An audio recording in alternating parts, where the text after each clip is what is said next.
Hey brother do mysteries the woman here TV. Hey ada you share o ma yen Israel for ho ahintasem. Na okache say Moses say odifo bi a wote so no beba. Brother do ma yen hu odifo kura wote say Moses na obeba no. Okay, and then me say ni enkomo bio. Me che me tiefo nyina ene mahwefo nyina. Okay. Mama san kan wase me san chemo. So okay, Deuteronomy chapter 18 verse 15 and Moses ka say odifo a o free me mu and awrade be man so ma mo no na mu ntie no o ka sa asem to ntitama onya Israel wie no na ye hwe sa odifo renim kwan na Israel fo nyina nim se wo ye warrior obedi wo anim abeko agi Israel ehinta sem bi wo ha ansa na Yesu beba no Moses a wo mu ada ye wo Moses ye kunkum nkwala ye wo Moses to kentankum ane duko se nsuso na ada ye be wo Yesu a Mary akronkron ewo no anye onem bema ne hia ye wo no saa na ye wo Yesu ye wo no biambu no so da biambu kentankum brother Joe usinye bema ne Mary hia ma wo Yesu Bible church mu dada ene de wo akra kasa so osua Bible a obehu se okay Mary honhom ana form ba awde mu a eme nyane to ho asem de obi anim tinse se aka ho asem na bishwe wo ho ne se on se ye de ye wo Yesu to kentankum sada ye wo Yesu ye wo Moses ne yekunkum kwala ye no to basketim ada ye wo Yesu so Herod ka se yenkuma kwala bia ofri afi ba ko eko be ba choti ase scenarios BBC ye Moses ofra Israel free Misrim no long back Canaan asase so no Yesu obefo ni pe free asase we so akọ heaven no omo share something common abre ye wo mu bia ye pese ye ku na so nyame kura won a ye ntima nya dai ye nku won kopim se Yesu ba asase so John the Baptist born asu no born asu bi e was starting adwuma no na Israel fo nkwa na wakonya ewo Israel Yesu Kristo ho efi se won na ye ka se e be ma so edna ma wo eti Yesu Kristo ba ye no won na Philip shiai ewo John chapter 1 verse 45 na ohu Philip na se Philip dimachi o ka se Philip dimachi na Philip ko hu na tanya o ka chen se di odifo ka no asem no ma dey be hu no na Yesu ba ma Israel na esan se Israel nyame ni ku wo hu nti na Yesu sa ba ma Israel enti esan Israel fo ade no mo ye na awrade penti Yesu be ya na de bia Israel fo ehunu fi se de no mo do mo na expecting no o ma hu se Yesu enti nyambo mu ene wo Yesu free ye Yesu en free special place ane ka wo se Israel fo ye de ehu no Nazareth na esua e wo Bethlehem ni pa bia emu o na Yesu free ba ye na ko mo expecting from Jerusalem o ma hu se to ma hu Yesu enti no ma bia Yesu ye fa Israel ho ye se ko be ju nyina Yesu Israel fo ehunu enti o kan Matthew chapter 23 verse 37 okawra wo semisa Israel Jerusalem empra here na pesa ka be boa ma no sa akoko ba ta ne mba na so ma mpe ti be temu fie futu ma na ma yi mu ho aban eban ya me ye wrade me de gemu a owiase obi asuro mu no ntimi mu no me yi ba no ama fe de mu ho abeda kwan so obi apa onyam de mo pe fi se me ba mu ba ma anyeme so kan John chapter 1 verse 11 o se me ba me die mu na so me de anya dai anyeme ti be temu fie futu ma wo ja Israel ma wo ete no bitimi wura Israel mu a na ye Israel fo na ye dey eyeye adenti o ma anya Yesu na dai Bible ka say odifo te se me ana me ma so ma mo ono na munye dai muntie no eti Yesu ba asase so ye bodo so wie ye no duma wodi ye nyina ene se wodi apanfoforo ehun susudie ne be dey ebesi wo woni Samaria ni ba ehyiai o ka che Samaria ni ba ne se mo de mo so bipoi so Jerusalem na Israel fo so na me ka cho se brebi ba nya bipoi ana Jerusalem be so awrade ye be so awrade wo honhom ni premu me yi mo afri honam musuma na mo ne awrade ete emo akum som e de baba honhom som mu me yi mo afri restoration mu me yi mo afri tit for tat mu na de makọ se obi bowa forgive and forget emu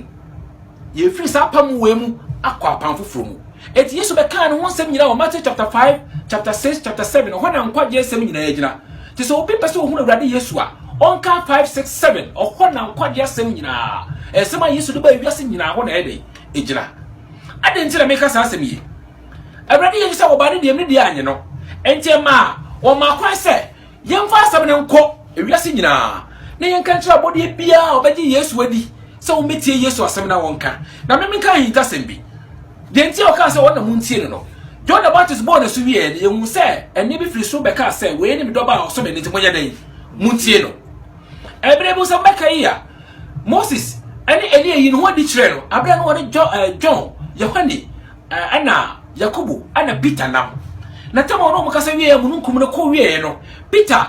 e ka se me Moses ha wo se hono so eni bi firi soro wo mununkum ka se we ni me doba o so me nti monya dan muntie no ene be ye betie Yesu dia na yansa ntoa so ntie Moses biu entaseme wo hano no ebisa o ka John chapter 1 verse 17 wo se emra ne de ena Moses su ne baye na domini ne kore de enam owura Yesu su na ide aba eto ka John chapter 14 verse 15 wo se sabo do menya munni masede so Yesu ama ye mra Yesu ma ya hyede esoro mra ende so hyede ye kasa mra asantefo me anti ase ade ye brawo se emfo bire emfo bi kunu emfa enwo bi ade emwo ne mre bibia eye mra ana ahyede nso de se ade ya me hyew se ye de yo eto bi bo wa emwo ne bi eye ahyede obi sira wade a ma no eye ahyede ti so obi sira wade a obi se wa de wa ma no a eye bone ma bi se Bible se do ni papa no anya de eye bone ma no Israel for de o ma wo mra Ekristo for de o ma ye ahyede berajo na se eye command bia na ye Yesu Kristo de no o commande ya na se de o commande se yewe aha wo hye yen se eno ma ye nya e ma ye qualify se ye Kristofo ana wo kire ye sa de no wo de to honam mu a nyansa nim wo ade a na obi sere wa fama no o emusa de biu eno nya se de a wo de ma ye se ye hye ye ewu Kristo ni ena me hu difference wo ni wiase ni ye de entem ete we ka wo nko aka wo fo bi nko police station da e ka wo nko aka no bi ankoda ena me ka so owura Yesu so obi a se wiase nyina se de ho beto owura Yesu so ne etie de wo ka sanso wo nya me banenti kan to ko ma wiase kamanso litigation e ma biu e si wiase dakra adenti asumwie son ana wo beto wo so bi ji watade ku so krofa de hya se de e ka ho no so bi bon so anya dai e mo de bi e wo meaning tie Yesu kan sa na ne ma ono odi na chi nko na o ka sa kire wo eti nyankopon aka se we ni bidoba o so me nti muntie no na se ye tie Yesu dia ye nsa ntoa so nya dai entie Moses biu se ye tie Yesu dia e bi obeka se be ba se be hye ma brebi mo mam kwana mi kire mu fulfillment wasi osoro ne asase ntwamu atwade ba akokora ne nsensere ba ko mfiri ma no nto je se ne nyina ba mu ansa ne nyina ba mu nyina ne se Yesu ba be ye adwuma obeye ye Yesu nyakopon ka so me no obeye ne nyina be wie ne ye be sen na sedua so wie ne kese wo wie fi se Yesu ba ye no o Jesu regime no wasi wa amase ye nsom no oba be som ye ko pem se Yesu din kunim wie ye ansa ne ye kro ne din se ni pa nyina nsom Yesu bebe ni se le meka mu da fa aha nti oba ye ne de na obeye na ye wo so wo ye just wo ye wie a emra no da wo titiri nyina nya adwuma bio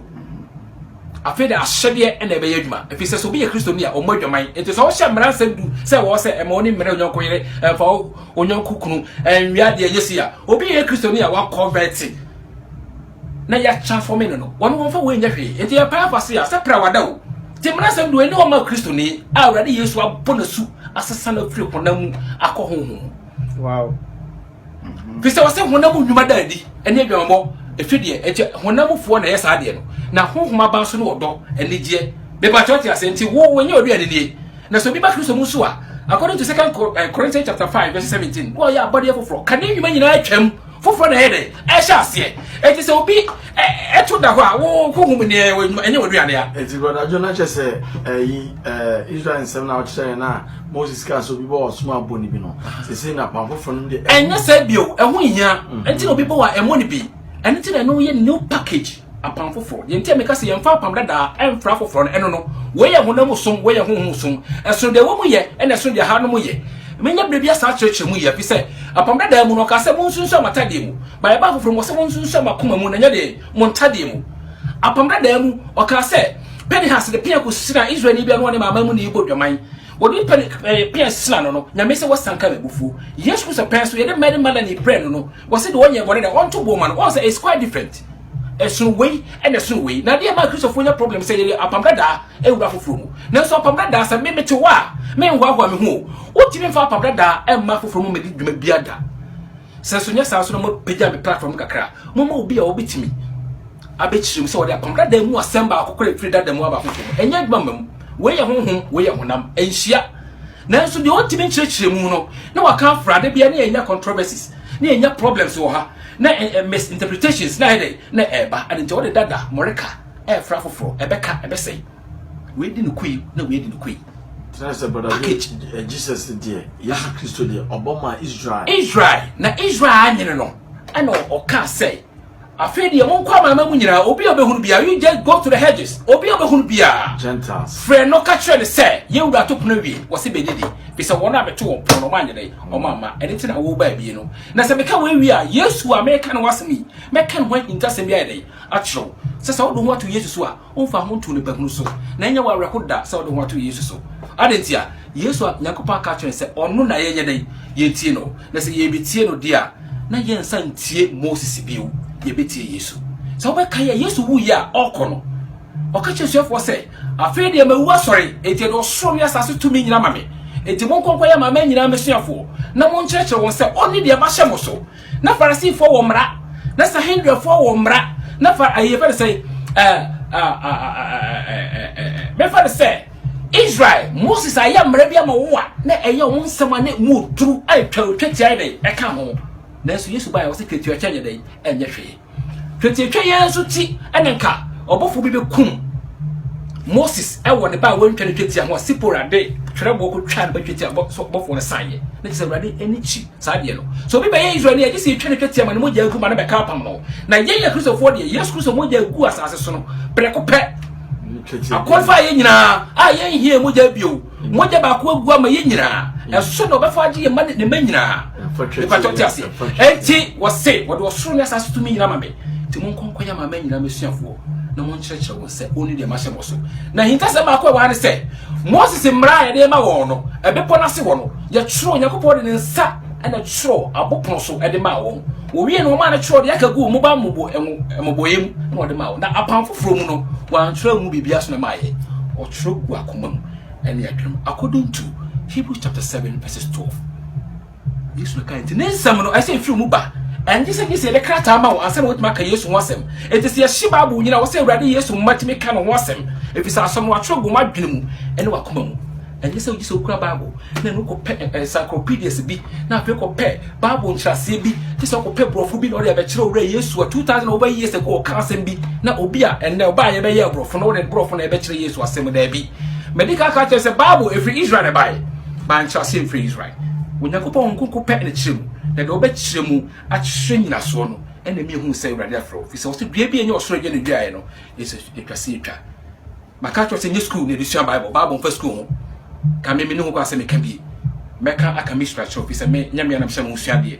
do o kyerɛ ma de oni nipa ti biem me nim no be na me da se waba me suade kwa me ye adwuma kwa no waba no oni me suade wo me mu bi wi a meka kyerɛ me obisa me yere obisa obi a ohun se obi ma bie Bible mu da na so me nim we e kyerɛ se me nsua ti me de kwa kwa mo a enye yi na me de se meto apeti wi ase nyina na ya hwɛ esam a yira 2000 over years ago na nsua ora Yesu